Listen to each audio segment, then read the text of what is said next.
For the Aussie Gridiron Network. This is the Aussie NFL Fantasy Show. Look, mate, pick it up your date. It's week 8, baby. Let's go. 7th heaven, Taylor, is what I was thinking. 7th heaven, 7-0. And I'm sure you won't jinx yourself by coming on here and talking about it, Ed, mate. I'm Absolutely not. Aussie? I walked into the Lamar buzzsaw in like 4 leagues today.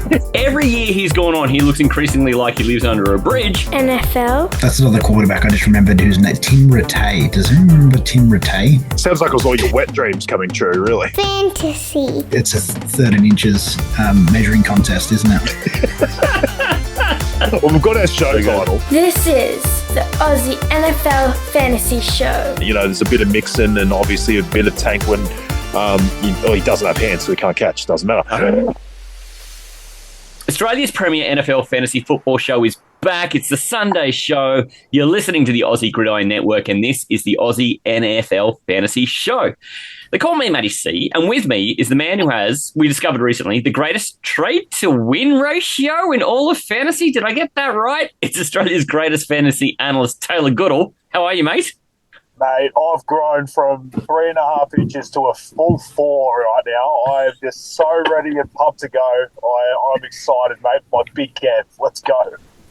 Jesus Christ. I mean, it's been a few days since the Friday show, but it seems like you're still, riding high. The flagpole is up and rearing, guys. Jesus Christ. High. Well, I'm not going to delay bringing in our guests then, since you've started on such a high point. With us is our favourite fantasy Tinder single. You'll need to catch Friday's show to understand that one. It's Joel Wilson. Welcome back, mate. Thank you. I'm calling for unsportsmanlike conduct. I feel like there was, I feel violated. Give me a bit of unnecessary roughness, he says. Yeah. Well, welcome back, mate. Clearly, you've survived the Friday show. You've had 2 days to think about it. The trauma hasn't set in yet, and you're back. Hopefully, today won't be nearly as rough on you. But I just want to say you survived Friday with a lot of grace, mate. Thank you. I haven't stopped thinking about penis jokes. Yeah, sounds like he's taking a few sacks. It's almost the natural evolution from having had Benny Jones on last week with all the arse jokes. And here we are with just dick jokes this week. It's just going to be wall-to-wall dick jokes, isn't it? It's quality. Yeah. Balls and all. I'm down with it. Fellas, we've got plenty to achieve tonight, but if you haven't caught it, the guys from G'day Gridiron yesterday did their preview for the week. They picked 4 most compelling games, and they run through that. But also, we went through our 5 questions with Jolio as he joins the show. We've been through some breakouts, and there's some guys who are in iffy spots that may not have performed so well, or guys that we feel like you should really trust. And then, of course, Taylor Talk. Don't need to talk about how great Taylor Talk was from the week before, because Taylor did plenty of that, and you'll need to find it on the Friday show. And, mate, I feel like you've got a fair bit of conviction about you guys this week. You're looking to go back to the well again. You're pretty much undefeated last week. Yeah, you didn't want to talk about it, but I'll sing it from the rooftops, mate. Taylor Talk absolutely beat it out of the park, mate. I was 3 out of 4 at Taylor Talk, 4 out of 4 in the breakouts, mate. Just on fire and everything that starts the week right now. I think you're probably hard on yourself. I said you were 3 out of 3 at Taylor Talk because I was just unwilling to score you. I just didn't think the sample size was fair. So, man, you're a tougher marker than I am, and usually I don't let you get away with fucking anything. No, you don't. It's actually weird you being nice to me. We need to get the starts immediately. That is about to change. He's going flaccid in his old age? Is that what he's... Yeah. Mate, I've always got the edge, Always got the edge. Just got to lure him in just to let him down. That's it. Well, there's no flaccid Flacco anymore because he's fully throbbing. So, someone's got to take over that mantle. It's Matty C to the rescue. I'm about the same age as Flacco too. I think he'd be about 40 as well, wouldn't he? He certainly looks it. Fellas, tonight we've got a bit to achieve. We're going to hit some mailbag and help some folks out with some late decisions. And then we've only got to go through the recap on starts of the week and pick some new teams. Jolio, are you excited about taking part in the starts? Because it's it's like the thing that we're known for at this show. Yeah, I mean, I'm excited, but I feel like I'm never prepared for these things. And it's very much like why my draft became a full draft of rookies is because I just wing it. And that is the essence of the segment. And you only have the whole world in your hands, mate. It's only the whole world you're representing, so it's not like it's too many people. Well, if we'd like to talk about the aliens again, it's maybe the universe. So, Oh, hang on. Yeah. Folks on Quasar X722PN who listen to us religiously are they're in Shout out. with that shout out. Yeah. Yeah. We're going to dive into the mailbag in just a sec too, so we'll get to a couple of questions out of the bag there, and we'll see if we can help some folks. Where's the mailman? Need some advice? Would you rather have a small slice of a lovely cake, Who has the mail? or would you rather a huge piece of a dog shit cake? Thanks to your questions at Pastry Press NFL. And Aussie NFL Fantasy. I guess this is kind of a shit cake, but it can be a decent cake too. First one comes in from @RandyDolphin. And I think this is probably the most pertinent question in all the fantasy at the moment, ignoring the guy's handle. We can get back to that. Tyreek has scored 37 points in his 5 starts with no Tua. Is it time to punt him, or should we wait to see if the return of Tua is the Tinkerbell to his Peter Pan? Jolio, I'm going to throw it at you first. You must have a big opinion about this one. I mean, who are you punting him for? Yeah. Like, do you think you think you're going to be able to trade him at this point because his value is so low? I couldn't see why you would give up at this point. If Tua is around the corner like they're suggesting, so I'd hold out, to be honest. Whereas, I mean, if you try to trade him, you're going to trade low, and then in 4 weeks' time, you're going to be trying to find me like the aliens are. To slit my throat, because I think that it'd be a silly idea to have held him this long, and Tua's around the corner. Whereas if you did it 3-4 weeks back, then no one would have judged you, and you would have had sell high at that point. Whereas right now you'd be selling low. Yeah, I mean, and we sort of talked about this a little bit last week too with the Tyreek thing, Tay. What has 7 days done to your opinion on Tyreek Hill? Yeah, no, it's not. You can't sell now because the person that's coming to you for a trade for Tyreek's trying to buy low. Like, Joel just outlined it perfectly. It's not like no one's coming to you and offering you Justin Jefferson.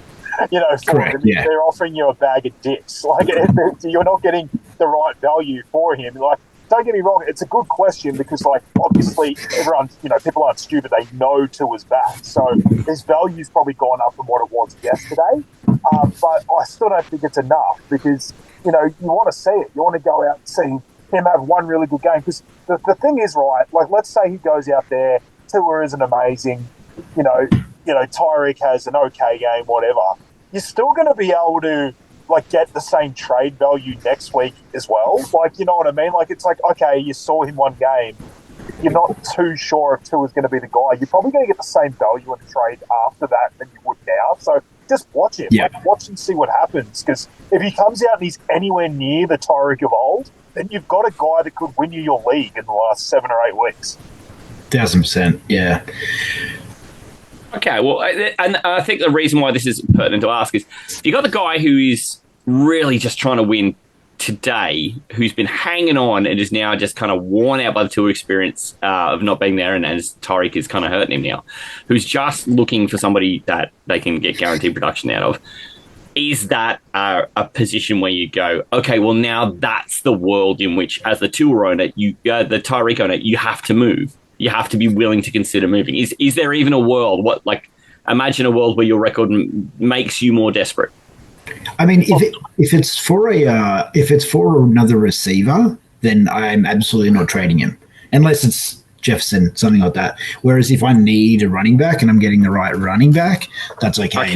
But I'm not trading him for a receiver just because I think I'm off him. Because like I said, he'll burn you in a few weeks. Whereas if I need a position, then maybe I will trade for him. But if I need a receiver, I'm just going to keep him. The moment the trading was 2 weeks ago, you know what I mean? Like, if you were going to get rid of him, I don't feel like the trade value was that much lower 2 weeks ago than it is now, because I feel like everyone knew was coming back. I know there was question marks, I feel like by 2 weeks ago we kind of had an idea that they were basically targeting the end of that IR and he was coming back. So I felt like that was the moment, because if you were in a win now mode, that was the time to get rid of him, because you knew you were probably going to get 2 lower weeks before he sort of hit, the ejector seat dominated. So don't do it now, because if you need the win, there's a chance that Tyreek comes out and scores 27 points this week, and he was the exact guy you needed anyway. So I just don't see the point. I was Joel. I was kind of trying to imagine, like, would someone give you like a Kenneth Walker or something?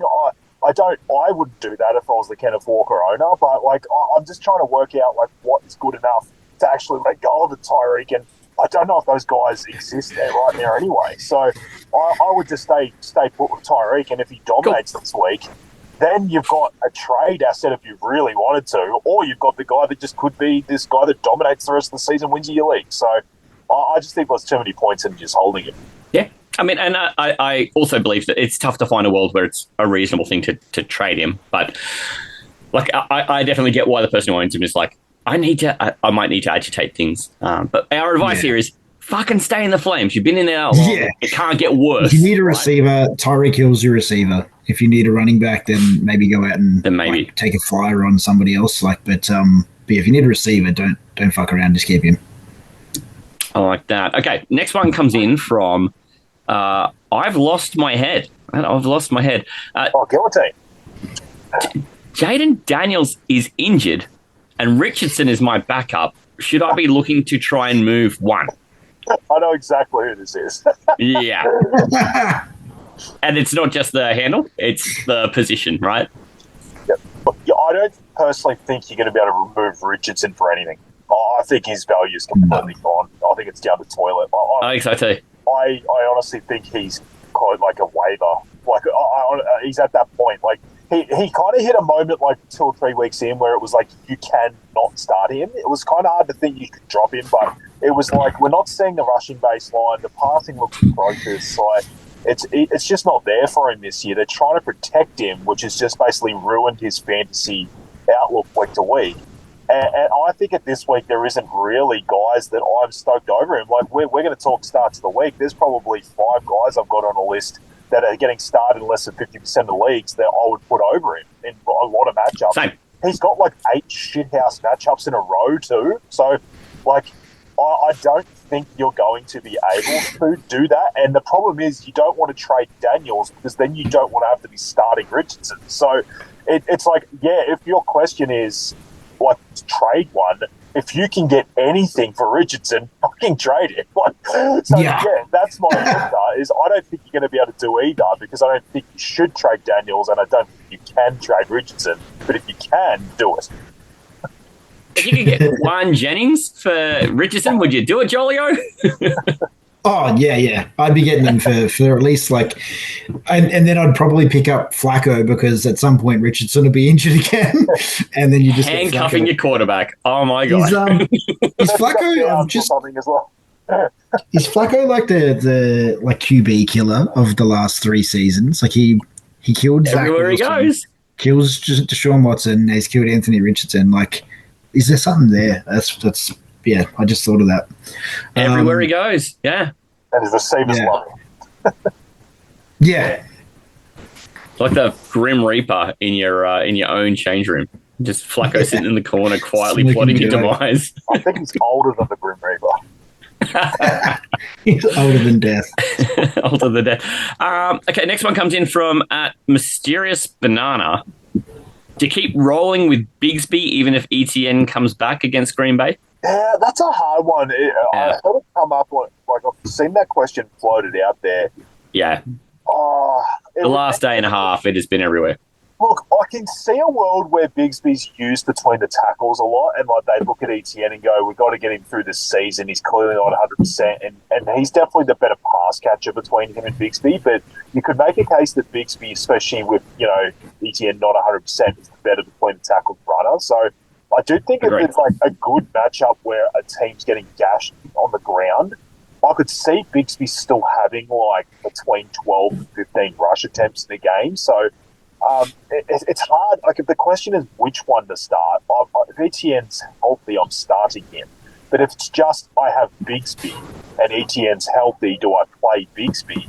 I still think you can in good matchups. Like, it's not a guaranteed play week to week if the ETN's there, but it's not like it's kind of like Algier in a way. It's like what I said, you could play him in a couple of those matchups even when Bijan was healthy. I still think he'll get a little bit more work than LG, just because obviously ETN seems way less healthy than Bijan. So pick your good matchups. If they're playing a Carolina or something, I think you can just fire him up. Doesn't matter.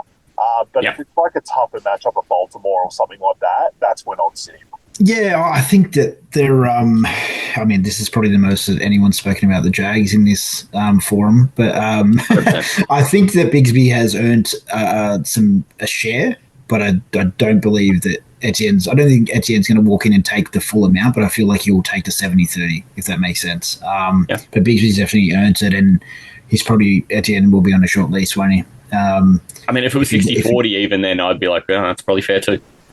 Yeah, but from not the highest powered offense, as you know, the 40% of what I mean, yeah. So what I mean is that if Etienne comes back and doesn't do much, I think it'll be a short lease, because why not?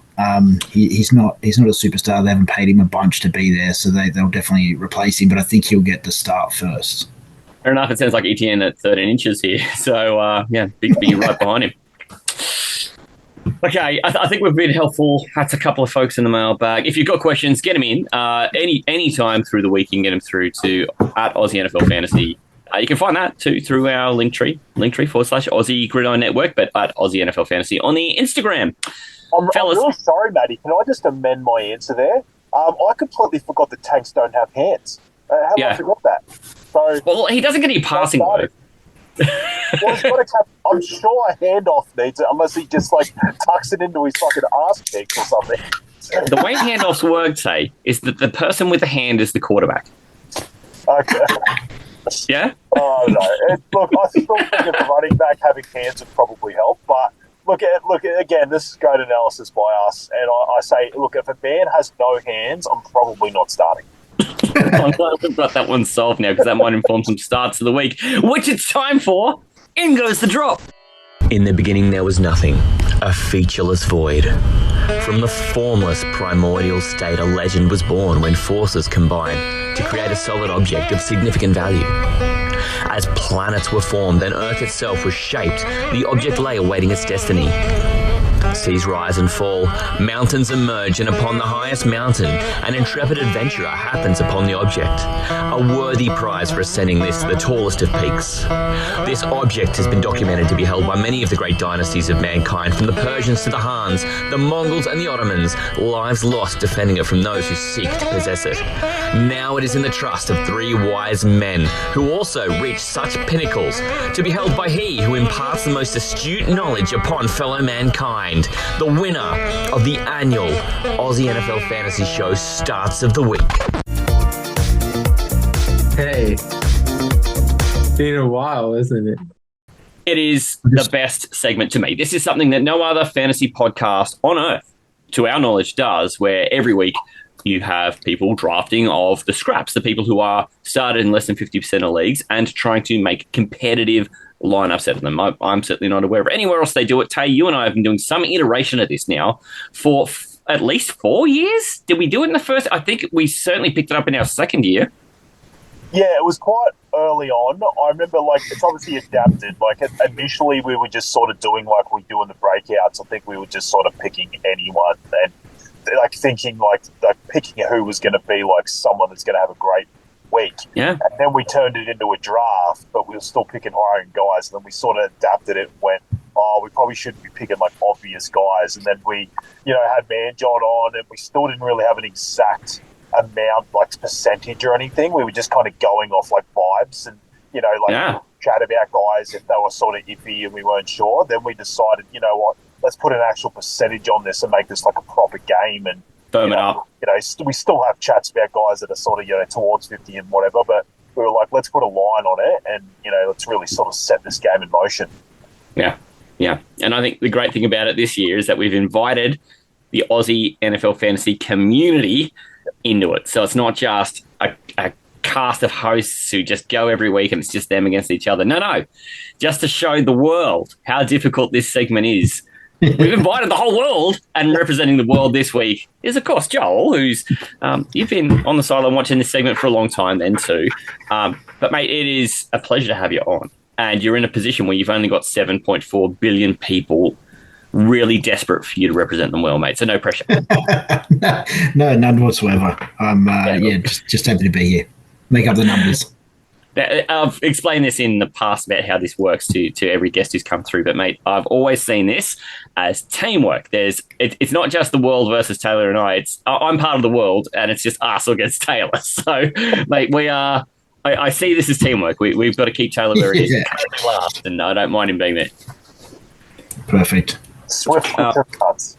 I'm going to do the quick update on the board from last week, Tay, because while there was a bit of conjecture about mathematics through the week, Benny came on and had a real big crack. He took guys who we knew had been really useful in the segment before. Chase Brown, Josh Downs, Dalton Schultz have all been guys who performed in the segment in the past. He goes and takes the first Aaron Rodgers sighting this year too and doesn't get a horrible day out of him, got 15 points. Sadly, it was more than half his team's total, though, as the ball goes up and throws a 27. So, Benny, an admirable effort, and if on another day that team may have scored more, but just a tough day out, 27.44 for Benny. Tay, we've got this rule where nobody else is allowed to take Goff or Ertz because they're just your boys. Those two go and throw up 32 of your team's points. Mate, you end up with 54, though. You pretty happy? Yeah, I was pretty happy. Obviously, Eckler was just absolute dog shit. They just decided against that Carolina team they didn't need him. Obviously, I was taking a shot on the hope that maybe Robinson missed again and he would just be lead back. But I also 100%. said that even if he was there, I thought Eckler would get enough work. But what ended up kind of happening in their game was it was basically all their running back won. And then it's almost like they blew it out so far. They were like, why would we use an older Eckler? Let's get McNichols in as our running back 3 and run the clock out. It was like basically they skipped their running back 2. So, and because they were in front, there wasn't any passing work. So that's just sort of what happens in that situation. Sometimes it just doesn't work out. And when a quarterback changes in a game too, it changes the whole offense as well. So with Jaden Daniels going out too, it just the wholesale change. It actually seemed to be okay. Like Mariota, obviously, throwing in the intermediate routes kind of worked better off Zach Ertz, but it didn't work really at all for a guy like Austin Eckler. Not at all. But then you just go and see Romeo Doubs out of just nowhere go throw up 17. And Tay, you'd sniffed this out and you'd done the requisite research to kind of predict this was going to happen. Just take us behind the curtain quickly. Yeah, I mean, I brought it up obviously in another segment, in the last episode, that I just felt like he was very trusted by Jordan Love, and we've obviously thrown that hissy fit a couple of weeks ago and then got suspended, but everything since then has sort of been going well, and goes out obviously last week and has 10 targets, leads the team in targets, and throws up at 17, in PPR and didn't even have a touchdown, full volume. So, yeah, I just think he's in a great situation moving forward. Don't get me wrong, it is sometimes frustrating to predict the Green Bay passing, receiving situation, but I feel like he's on the field the most. He has the highest snap percentage, so I feel like it's just always a chance he's going to have a game like this. Yeah, 100%. And I definitely felt the same thing of that. If you're going to start a guy in that Green Bay offense, it could be any of them who go off, but you just kind of kicked over the stones to be like, look, I've just got conviction it's going to be Dobbs. And I was really impressed because he really was the one guy in that receiving core who got the looks at all. The second was Tucker Kraft, so just wonderfully done. My side goes and throws up 59. It does it mainly on the back of Tank Bigsby going out and just having all that rushing volume and the 2 touchdowns in London. Patriots might be just as bad a running defense as the Jags, so that was kind of lucky. I was a bit disappointed by Tyler Lockett and Kirk Cousins. I hate when my boys let me down, but then needing what did we decide? We needed 14 or 16 or something like that out of K-Dot, and I was pretty sure that wasn't going to happen. And then the Tuesday, here on Tuesday, we were watching those Monday night games, and things went from bad to worse for the Bucks, and they wound up that Otton was pretty much the only guy on the field with hands. Everyone else's nickname's Tank. So we just ended up with a bunch of targets, 100 yards, 18 points, gets me home. So how about that? Very good. Yeah, shitload of yards for Baker in that in the last quarter and a half. It was from behind, and that's exactly what you want when you've got pass catchers in that game. You kind of want to be behind in a game because that's basically what happens. Well, and you can't foresee that both Evans and Goldwyn are going to be hurt and that they would get back a short kickoff. Only the second short kickoff returned this year by the kicking team, and both against Baltimore, weirdly. So just maybe that's the thing. But 59 points, and my week looks pretty good. The overall scoreboard is that the world They came into the week with having tied it all up, and Taylor was on top with the aggregate. This week now things have shifted around a little bit, and Tay, you're on 13. You've still got the most points, 359 points. The world is in second on 14 with 338 points. And even though I've only got 318 points, I've just slowly been building some consistency and haven't had a big blowout out the gate week. But I've come second a lot. So having a few wins now, it elevates me to 15. And I've just kind of got my nose in front. But, it's such a fickle segment. It might be a short stay up there. The benefit of coming first. I'll put coming second on your Tinder profile. Coming second? Yeah. I mean, this is like the Adam one where he says, I never come first. Yeah. That was a bit like that. Works well. What would happen if Adam and I were in the same room together? One of us has to. Yeah, that's a great thing to think about. That's a race right there. I played him this week. He definitely came second. So there you go. Yeah. I know he's not winning the title.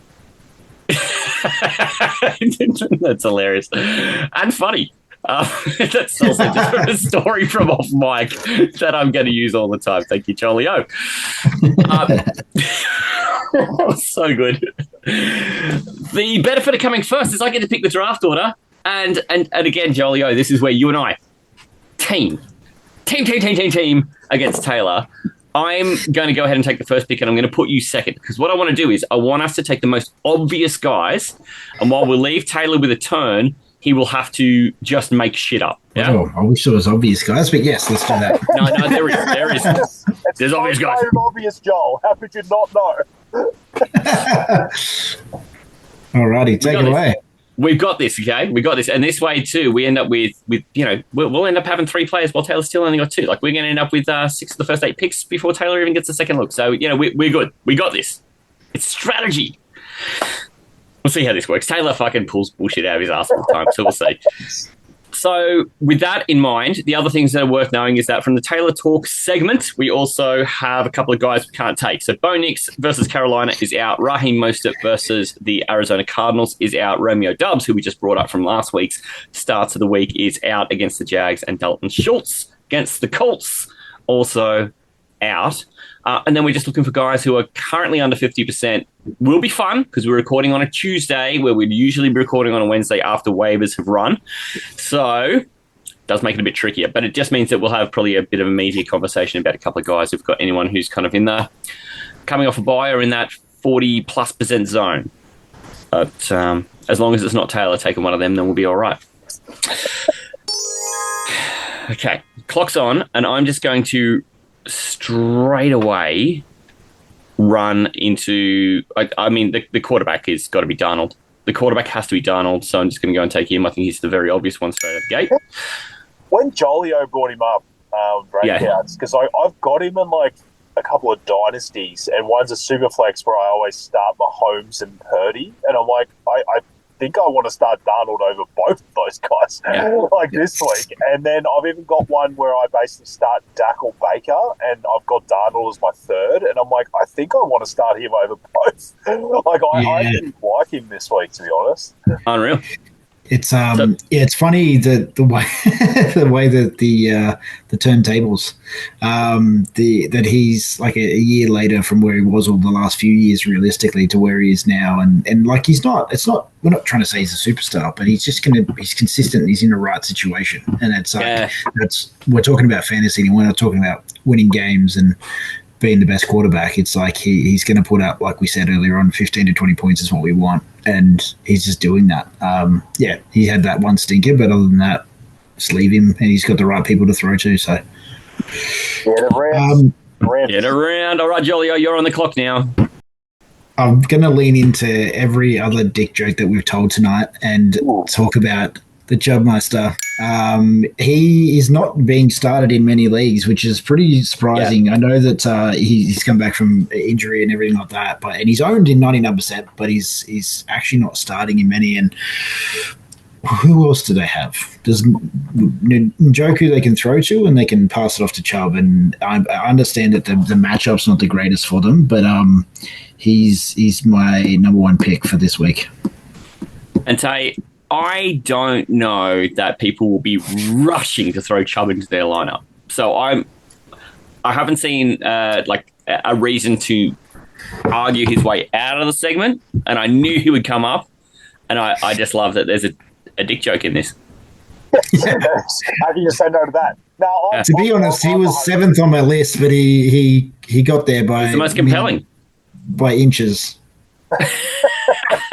Love it. Well, if he's fully chubbed up, that gives you at least an extra inch. I'm with you, and it's good because I was kind of on the other side. Like, I don't think Chubb's a great start, especially against the Ravens. I think their O-line sucks.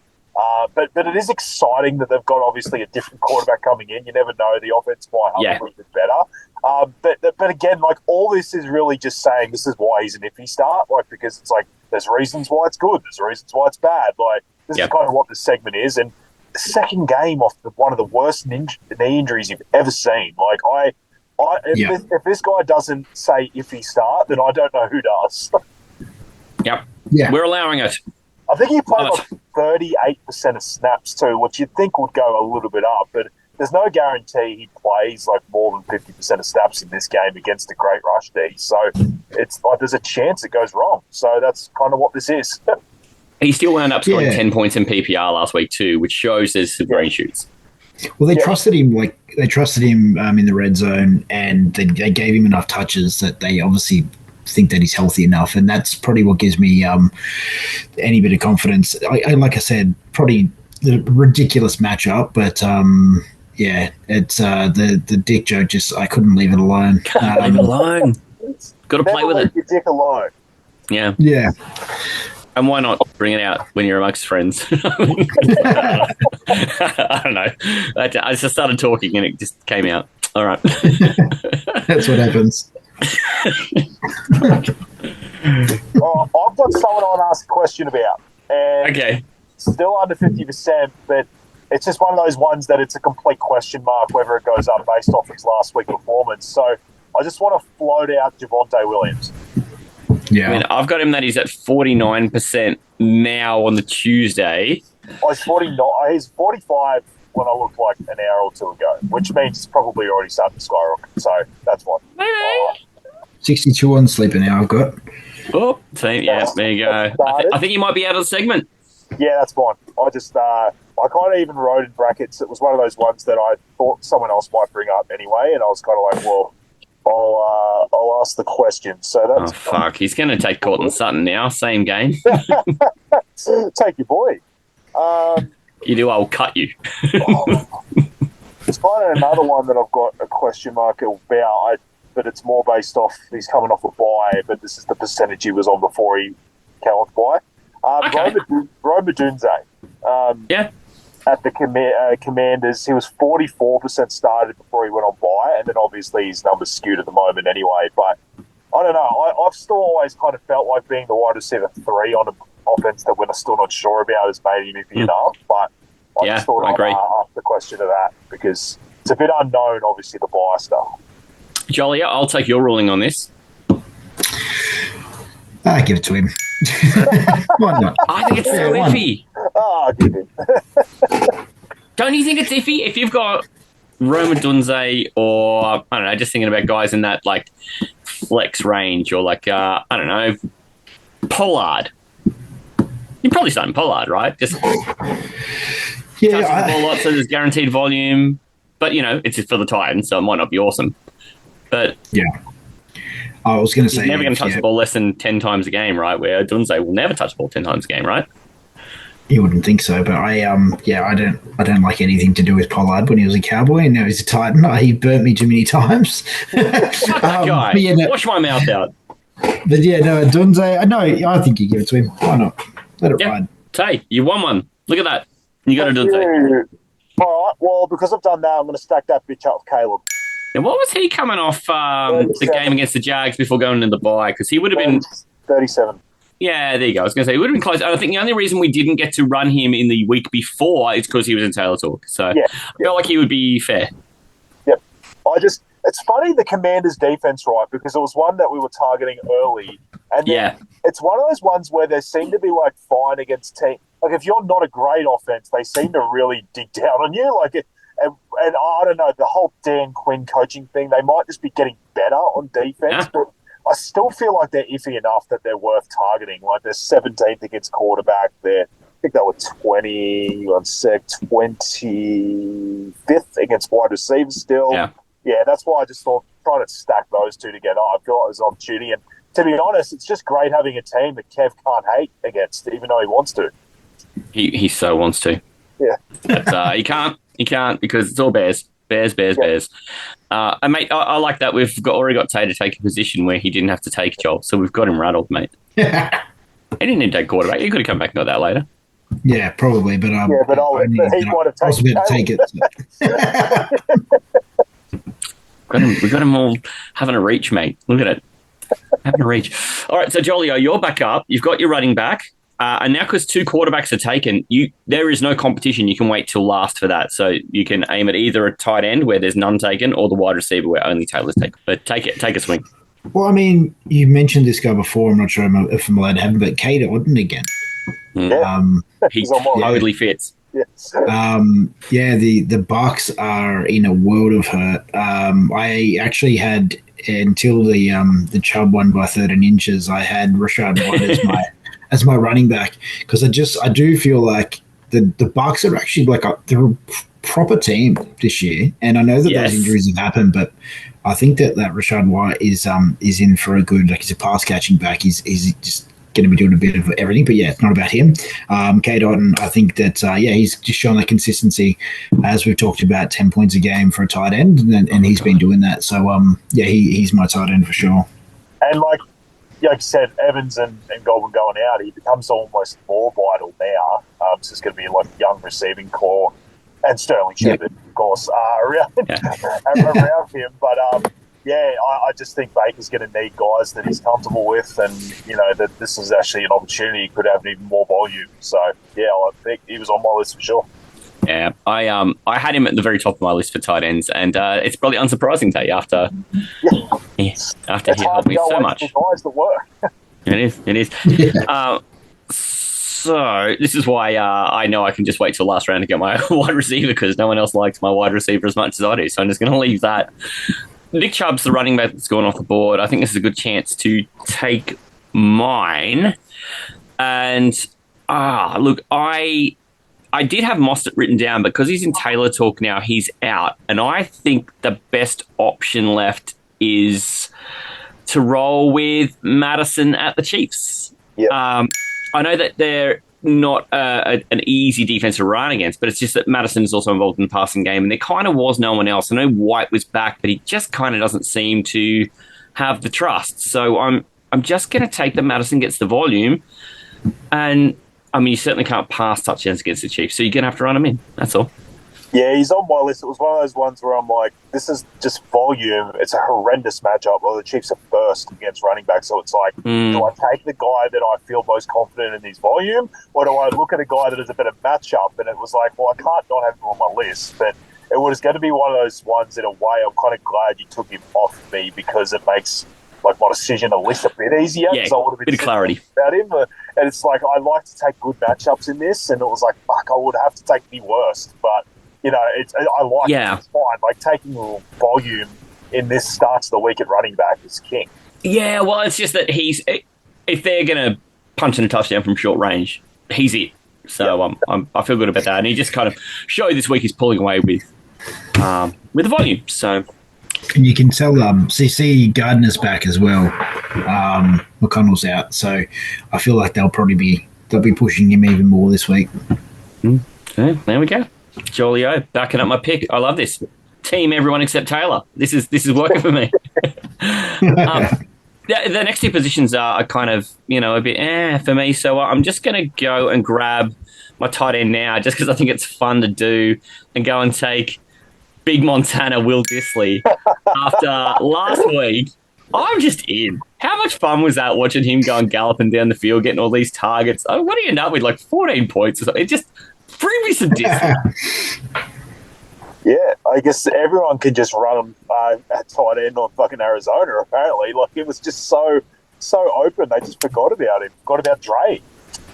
Well, you know where he's going next week? Only to the team that doesn't have a defense, the New Orleans Saints. So, you can do anything to them. Anything. They're horrible. Yeah. And it's in the dome. I don't know. He's a 1% start, but I've never felt better about a 1% starter at tight end in my life. So I'm just in. They just use, because they don't really have a full-on wide receiver one, they kind of just use a lot of tight end sets, the Chargers. Yeah. So, and Herbert, even though he didn't have a great fantasy day, didn't have any touchdown throws, he had 350 yards or something. So there's a fair bit to go around. And because there isn't just this, absolute target monster in the receiving game, there's always an opportunity for a guy like this league. So, yeah, it's a good deep shot. So that's what I'm rolling with. And now, Jolly-O, you've got your running back and your tight end. So you're on the clock looking for probably a wide receiver. But if you want to go quarterback, wouldn't judge you because Taylor's already got his wide receiver. So wouldn't matter. Well, I've got some question marks. I'd rather wait until game. It's a game time decision for who I tried to name my son, Juan Jennings. But I think I'll stick with him, and if I don't get him, then any other receiver from the 49ers that's on the bench. I'll just stick with that. Ricky Pearsall, whatever, one of them. I'll just say that's the thing on this is if your guy pulls out, you eat a zero. It's over. Yeah, we've each had that happen this year too, Tay and I. Yeah. No, he's tough. That's the risk you take, and that's obviously what happens at running back sometimes is you're like, all right, I think the starter's out, so I'll take the backup. And you're taking a risk that if the starter just goes, that you've just got shit else running back too, just does nothing and stuff like that. Or, like you said, you take a guy that's questionable and you just got to sweat they rule him out weekend. And we just decided we weren't going to have pivots. We were just if you take it and they're out, you just it's funny. Yeah, because then all of a sudden you're taking two people instead of one. So we thought we'd rule that out. But does that change your decision? Would you prefer to move somewhere else, or do you still want to stay in the Flames with Juan Jennings? I think everyone you're on the clock. Your choice. I think everyone else I found were just as big a question mark. So I'd rather stick with the 49ers, stick with who you know and love. And otherwise, I think I'll be giving the 80 jersey to Matty C to get the call up because the Niners need you. Mate. And I've still got a bit of juice, mate. I still do. A little bit. Just a little bit. And against Dallas, who are a bag of dicks defensively, so no drums. There's no question about. If he plays, we're all good. And we really enjoy belting Dallas, but we do. That's the issue. If he doesn't play, then it is what it is. But the other guys will get it done for me. If you ever wanted a get right game too, it is against Dallas, right? Because they're just the team that you guys love to belt, right? I'm hoping Kittle pulls out the shirt again and cops the fine. The most recent news we've got that he's questionable. That's it. Yeah, it's just what was that? The game's in Dallas? Yeah, it's in the dome. Yeah, sweet. Yeah. All right, so Chubb, Jennings, and Otten with one to go. Tay, you're back. I'll be honest, coming in this, I didn't realise I was going to have so many questions. and it's again about a guy coming off a bye, and it's mainly because his start percentage before he went on bye was towards it, but under. Fergie Ferg. Rico Dowdle. I thought it was going to be your boyfriend. No, it was at 47% before he went on bye. So, again, it's going to be one of those absolute question marks whether people who started him before starting him again. The Niners 20th against running back, which I was surprised that they're sort of more beatable on the ground than they've probably been in previous years. So, I sort of like this trajectory. He's clearly taken over from Zeke. So, again, I've only got two more guys on my list. It's basically, if he's don't allow that one, I'll take the other one. So yeah. I mean, I'm down with the Dowdle call. Joel, do you have any objections? I mean, I'll take it's so funny because I was like, that's the one that I would veto over the other one. But I'm on the fence, so I don't mind. Purely because, Dowdle he's proven that he's now the proper starter in the team. But he has, but he proved it by getting 5 attempts the other day. Yeah. You know, the games that he's had more than 10 attempts, there's been 2. So this is why I don't mind it. It's could you ask for a more iffy starter than a guy who's meant to be the starting running back of this team everyone in the start of the season is going, oh, they should have playoff aspirations, so they should be winning games, and the running back for a team like that should have some value. And then I don't know that anyone who's owned Dowdle this year is super excited about it, but the last 3 games he's at least scored double figures. So I don't know. I just kind of feel like he does enough to be iffy. I think they just sucked. He had a really good game against Pittsburgh, and then the last game where they just got boat raced by the Lions, he only got points when Cooper Rush came in for like the last. And just dumping it off to him. He got some dump offs. So I just again, it's like even though he doesn't have huge volume on the ground, at least he's going to be getting most of the snaps out of the running back position, and I just liked what I was starting to see out of him. And yeah, like I said, I just thought there was a chance that he was iffy enough. But like I said, I had a pivot if we said no. I wouldn't disallow it. Jolio, if you disallow it, he's out, but I wouldn't. No, I'm not disallowing. I think that's a completely fair one, and I think it's a good choice because after watching the way Kareem Hunt just continued to put holes in the 49ers the other day, any running back against the 49ers at the moment is probably a good choice. Lock him in. I'm just hoping too they might have figured some stuff out to buy, but there's also a chance they didn't and it just shit. But we'll wait and see. Before they figured out how to get beat by 40. Yeah, that would be great. I'll just say, because we're obviously all taking running backs, the other guy I had was Jalen Warren. He's only 10% started, but I was watching him in that game, even though Najee looks good too. Warren getting 12 carries and getting more involved in the passing game, he kind of just looks like himself again. And I do wonder if, there's a different game script for them. He might actually be more involved with Najee this week. So he was just the other one. I wrote him down. Yeah, so he was the other one I would have pivoted to. So I'll go tight end, and I'll take my boy. I gave the touchdown guarantee to. I'll take Tucker Kraft against the Jags. Tucker Kraft? Yes. The Jags. And, I mean, you could do worse than starting anybody against the Jags. So love that. And if that works out, it helps my Astros team. So thanks, Tay. Yeah.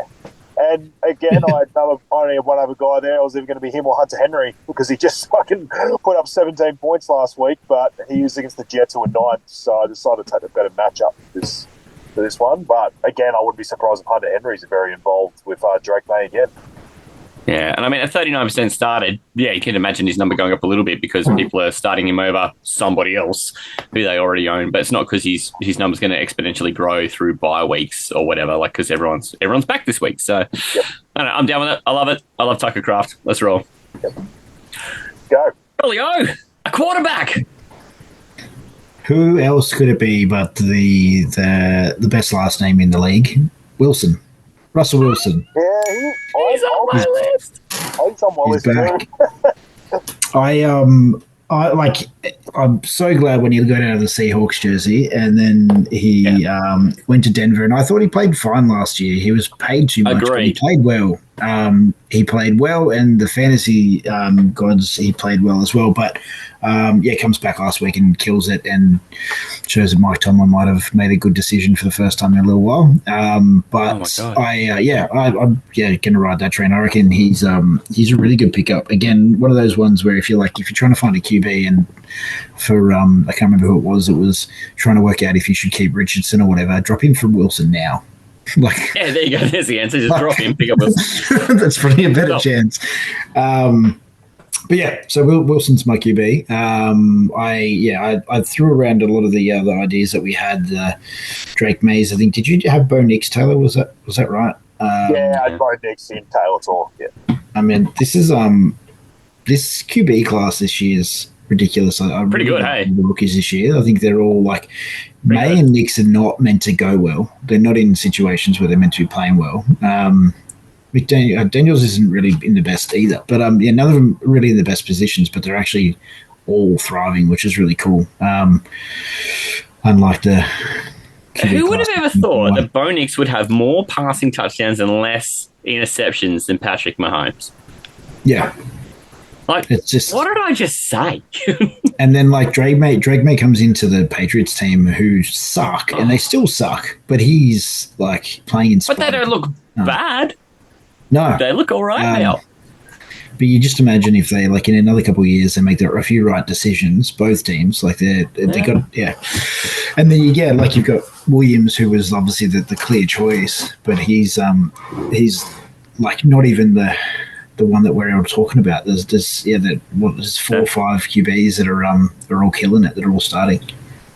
So good. It's so good. And it just shows that the college product translates and that the coaching is willing to put to find the player to suit what they're trying to do and then morph what they're trying to do around the player instead of just being like, right, I'm going to shoehorn you into my offense and you will learn to be the quarterback I want.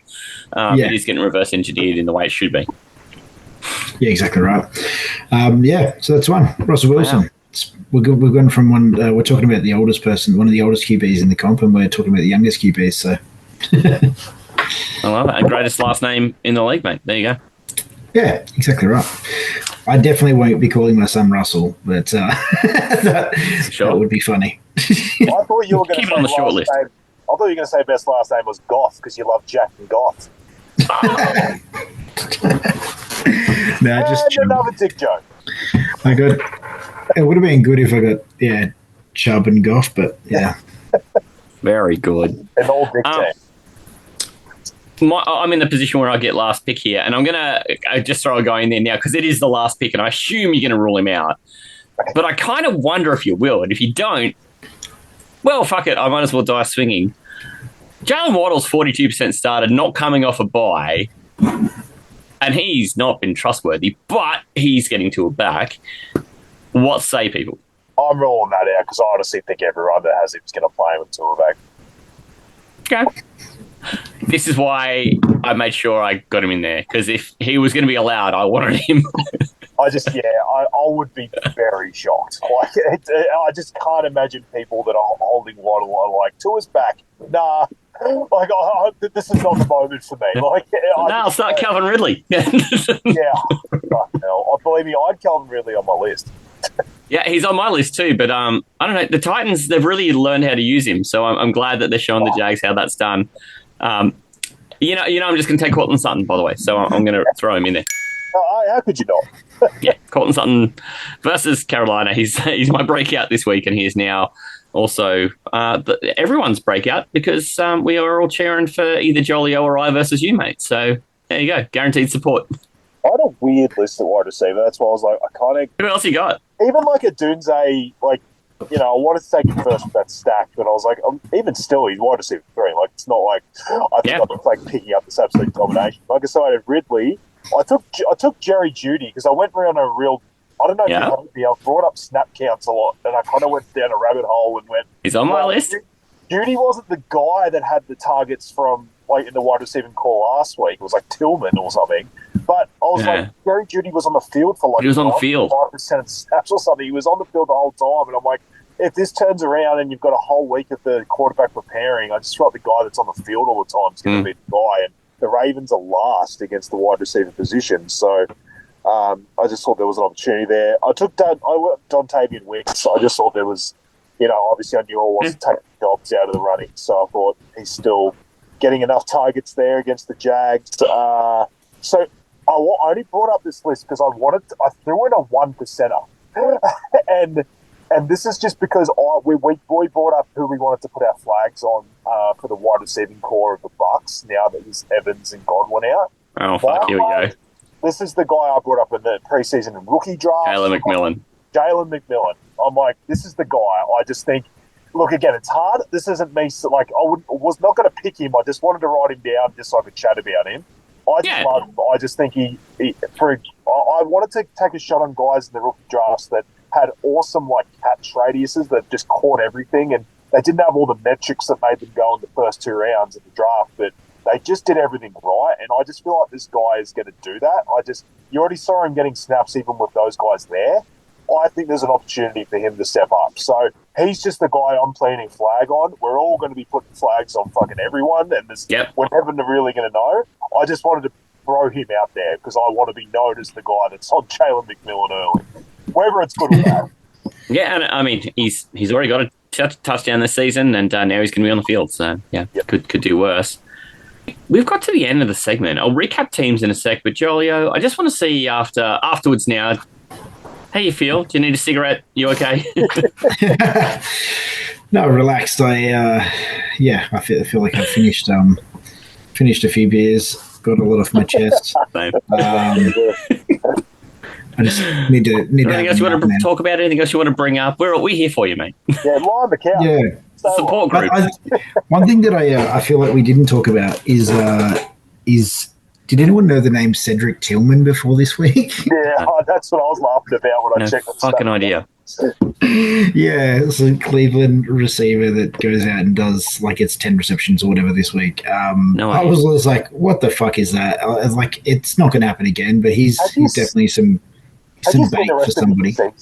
He had like 2 other catches. It was 1 or 2 other catches the entire rest of the season. It was just completely out of nowhere. Just ridiculous, yeah. I was just when I was doing a bit of the homework for this, I was just sort of like, well, who's that guy? I was like, and then went into the stats. Who the hell was Harvey Gilmore? Where did he come from? Yeah, that moment.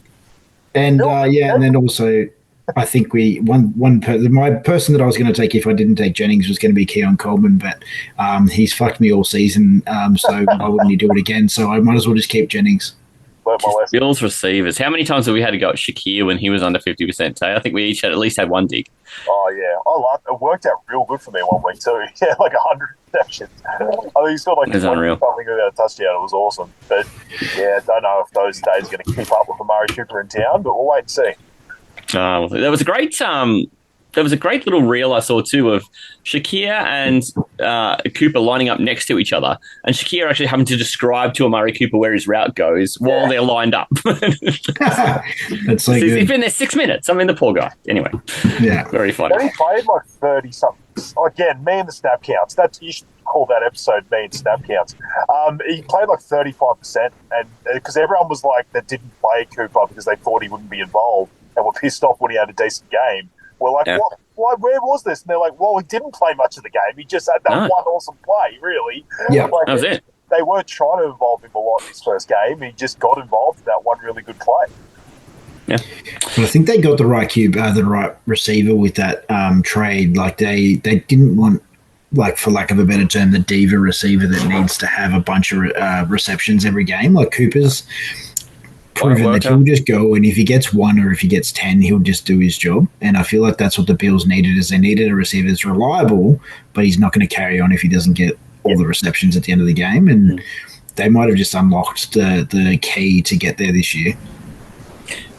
You can see they just didn't have the horses, and this like pared down receiving core thing was not going to be good enough. You could see that. Like it's fine when you're beating up against shitty teams in the bottom of your division, but like it's just not going to cut muster when you're up against the top teams in the AFC.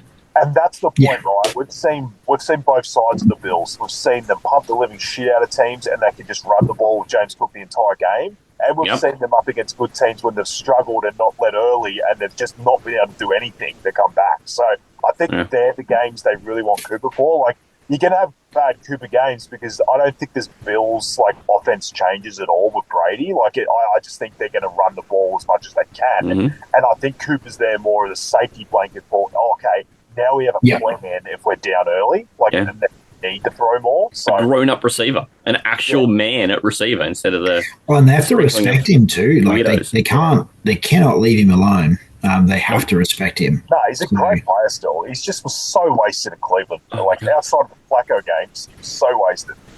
Yeah, and which, again, like you go back 12 months ago and you thought that they were on the right trajectory, and again, he was the right receiver for that team, and it just didn't work out. But I think that, I honestly, like, you can't not like the Bills. Like, there's no reason to hate them. They're just who they are. And if they went the whole way and knocked off the Chiefs, I'd be happy for them to get beat by the Niners in the Super Bowl. Well done. Well done. I love that. What a way to bring that to a close.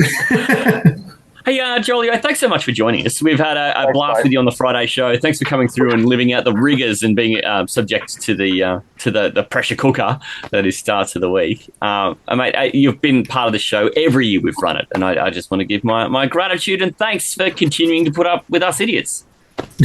No problem at all. Thanks for taking all my dick jokes. That was a perfect pause. Oh my god. No, happy to be here and always happy to come back. So just always feel free to flick an invite. Thank you so much. Hey, Tay, good luck this week, but not in starts of the week, mate. No, all good, mate. Gonna try and get top of that leaderboard again. Aggregate's going well. Just got to get some bloody competition points. But I just want to say thank you again to Joel. You basically hit the ground running with the dick jokes. It just really fits the podcast and the way that we do things. No bending with the arse jokes. You got the dick jokes. What's next? We'll wait and see. But, mate, it's been so good having not only you, but just everyone that's come onto the podcast has just brought a different, perspective and really sort of like embraced everything that we do on this podcast. So I just want to say a huge thanks to you and honestly just everyone that's come on so far. It's been great. Yeah, here. No worries at all. Thanks again. And, we'll see how the rest of the season shakes out in Astro League. I hope you're all cheering for me now that there's only one more undefeated team left in the comp. Yeah. Yeah, and I don't think I'll have to face you this year until we get to the playoffs. So, I'm all right. Go Jolly. No, I'm like Kodji. I hope you fucking lose. I might need the profile pic that you're using too, Taylor. Heavy lies the crown, King Henry. Yeah. I'm definitely using him for the rest of the season. I normally change one around, but I found that 4 weeks ago and I just can't go away from it. I just fucking love it. It's obviously just keeping the Titans one just gives me a little bit of homage to me, but I've just ridden in for so much success in fantasy this year. It's hard not to have him as my picture. It's pretty much him and Saquon. I sort of mix between. It's been great. Well, yeah. Good picks. Look, thank you so much. We're going to get out of here, but you can find everything that's Aussie Gridiron related we call it the mothership. It's our link tree, Aussie Gridiron Network.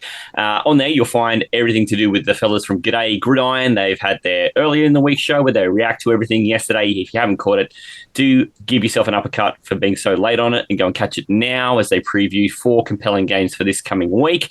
Of course, we've got our Friday show up and you found us today, but make sure you support the feed by just liking and subscribing wherever you are. If you're into Aussie Gridiron as well, you'll find everything that Manjot is doing, formerly of this show and of G'day Gridiron, through Pastry Press NFL. The links are right there on the link tree.